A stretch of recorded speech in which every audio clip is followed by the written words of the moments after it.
E, Débora, os usuários do X, o antigo Twitter, têm relatado desde a manhã de hoje que conseguiram acessar a rede no Brasil. Até contei do susto ali, entre aspas, em plena sala de aula ali hoje cedo, também de alguns alunos vendo que tinham visto ali algumas pessoas voltando a twittar. Para a gente entender exatamente o que aconteceu, a gente vai receber mais uma vez aqui no 360 o Basílio Rodrigues Pérez, que é conselheiro da Associação Brasileira dos Provedores de Internet e Telecomunicações. Boa tarde, Basílio. Sempre um prazer recebê-lo. Obrigado por nos ajudar a entender o que aconteceu. A minha pergunta é exatamente essa. O que aconteceu? Boa tarde. Boa tarde.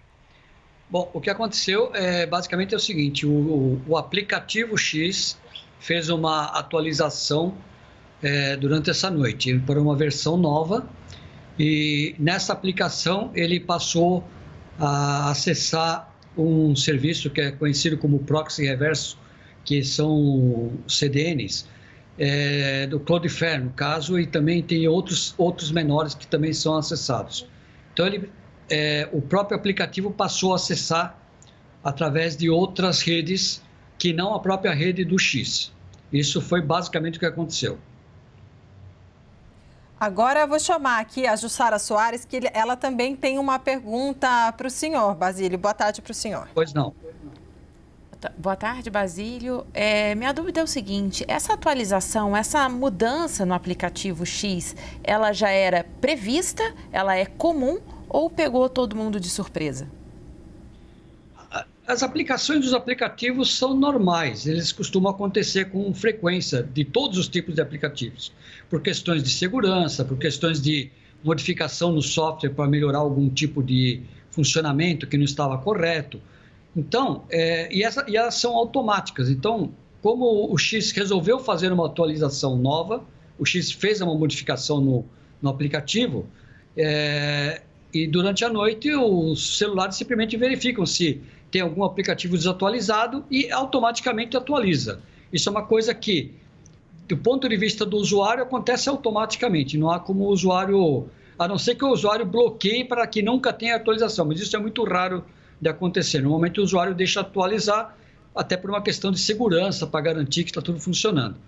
Efetivamente, o X mudou o aplicativo e provavelmente foi com a intenção justamente de encontrar outra forma de acesso. Débora, quer pegar? Não, por favor, então, por favor. Não, eu ia perguntar isso, quer dizer, essa questão das atualizações são fundamentais ali para o usuário comum. Sei que a sua especialidade é a parte técnica, né, Basílio? Mas pelo que você está nos falando, é algo que estava aquém das ações dos usuários. Quer dizer, então, do ponto de vista jurídico, isso é muito difícil que isso tenha qualquer tipo de implicação para o usuário que se viu uma notificação, de repente, no seu celular, acessou ali o aplicativo, porque manteve o aplicativo lá e, de repente, viu que ele estava atualizando. Isso, do ponto de vista, foi isso que aconteceu, né? Não teve nenhuma... Exatamente.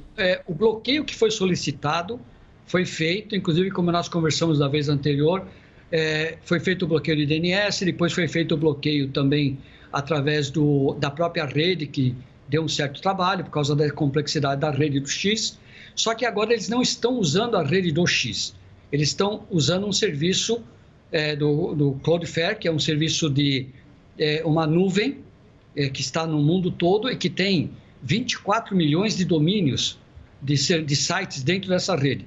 Inclusive, dentro desse Cloudflare está o próprio governo federal, a imprensa, a própria CNN tem site dentro do Cloudflare, ou seja, se a gente bloquear o Cloudflare, até a CNN sai do ar. Então, nesse momento, a coisa ficou muito mais complexa.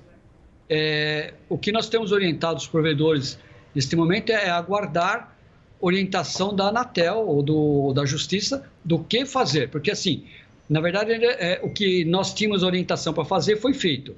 Agora é um novo passo. O fato de alguém ter acessado o X agora, não dá para dizer que foi intencional, porque não foi a pessoa que procurou acessar o X, simplesmente começou a entrar os conteúdos do X nos celulares de todo mundo que estava funcionando. Quem usava o recurso passou a usar, o recurso passou a aparecer. Não dá para você evitar de ver o que tá acontecendo. Agora nós temos que esperar o próximo passo, ou da Justiça ou da Anatel, E se vier da Anatel, a gente gostaria que venha com muito detalhe técnico do que fazer especificamente, porque o risco neste momento, e isso nós avisamos os provedores para não bloquearem por conta própria, porque um bloqueio do Cloudflare pode afetar até uma transação de Pix que deixe de funcionar. Ou seja, o X foi para ele saiu de uma área sozinho, onde ele estava isolado, e agora ele está no meio de todo mundo. Se você bloqueia o X, você está bloqueando metade da internet junto. Então, o bloqueio tem que ser muito mais seletivo, tem que ser outra solução. Eu espero até que a Justiça encontre outras formas de fazer isso. O senhor está trazendo, Basílio, as informações bem técnicas, né? Agora, eu quero um outro aspecto do senhor. Olha só, quando isso começou a acontecer, hoje, eu gostaria de saber como foi os provedores procurando vocês? Eles estão preocupados?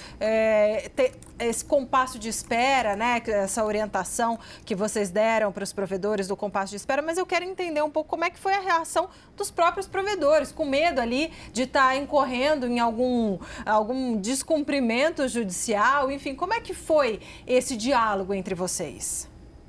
Veja, o funcionamento começou meio de surpresa. Na verdade, logo de manhã começaram as primeiras notícias de que estava acessando o X. Quando me contactaram, a gente começou também a fazer pesquisas, vimos que estava funcionando e começamos a analisar a rede para ver por que estava funcionando. Começamos a ver tecnicamente como que estava conseguindo chegar no X. E aí percebemos que estava usando outros caminhos e outros provedores também perceberam a mesma coisa. Veja bem, dentro de uma questão legal, nós estamos tranquilos, porque o que foi solicitado para os provedores fazerem, nós realmente fizemos. Então, ninguém deixou de cumprir a obrigação judicial. O próprio usuário não está acessando por VPN, simplesmente começou a funcionar o celular dele a acessar o X. Então, eu acho que, dentro da questão jurídica, nós estamos cumprindo a nossa parte. Agora, se vai ter algum próximo passo, ele tem que vir definido ou pela Justiça ou pela Anatel do que nós temos que fazer. Eu acho que não há motivo de preocupação porque está acontecendo isso. Isso foi como um movimento de xadrez. Fizeram um movimento, agora fizeram um movimento contrário e nós estamos no meio do caminho. Então, a gente não tem o que fazer sem uma orientação formal.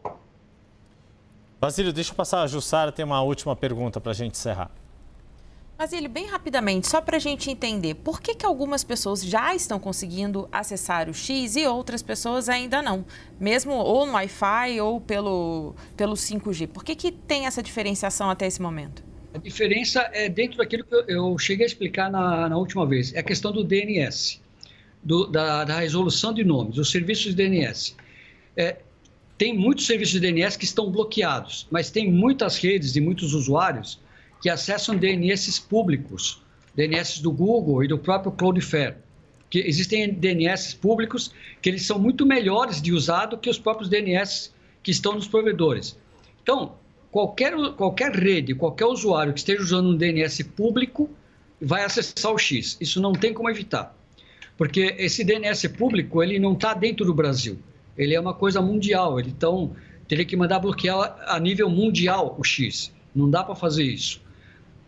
Quem está com o DNS, por exemplo, qualquer operadora que está com o DNS dela bloqueado, as pessoas dentro daquela operadora não conseguem acessar o X. Mas qualquer usuário que o celular dele está usando o DNS público, isso vai do próprio usuário. Ele pode colocar o DNS público por uma questão de ter uma performance melhor no DNS.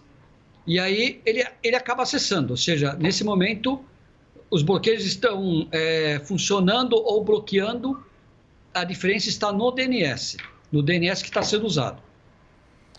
Basílio Rodrigues Pérez, que é conselheiro da Associação Brasileira dos Provedores de Internet e Telecomunicações, mais uma vez conosco aqui, para a gente entender os detalhes técnicos, né, do quanto que tem de complexidade por trás de simplesmente acessar um aplicativo, no caso um aplicativo como o X, e sair tweetando, né? Tem muita complexidade, né, técnica para se fazer, inclusive, valer as decisões judiciais. Obrigado mais uma vez e, Jussara Soares, obrigado por fazer a interlocução com o Basílio para ele poder estar conosco aqui. Eu que agradeço a oportunidade de falar com vocês. Obrigado.